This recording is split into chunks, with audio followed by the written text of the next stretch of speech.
கொண்டாந்து கேட்டாவா வா இப்போ டேய் குருநாத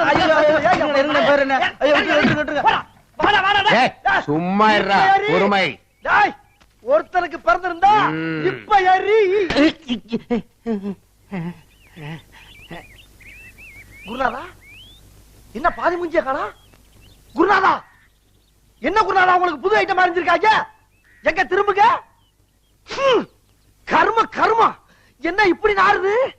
குருநாதா மாட்டு ஐட்டத்தையும் மனுஷ ஐட்டத்தையும் மிக்ஸ் பண்ணி எரிஞ்சிட்டாங்களே. ஊர் உலகமே பயந்துகிட்டு இருந்த என்ன கொண்டாந்து ஒரு சின்ன சந்துக்குள்ள நிறுத்தி பயந்துகிட்டு இருந்தவனுங்க எல்லாம் எரி எரின்னு எரிய வச்சது இல்லாம நாத்தடிக்குது. நான் சொல்றேன் எரிஞ்சவங்களை மறந்துட்டேன்டா. உன்னை மறக்கவும் மாட்டேன், உயிரோட விடவும் மாட்டேன்டா. டேய் டேய் ஒண்ணே ஒண்ணு வெட்டி டேய் டேய் ஓடா டேய்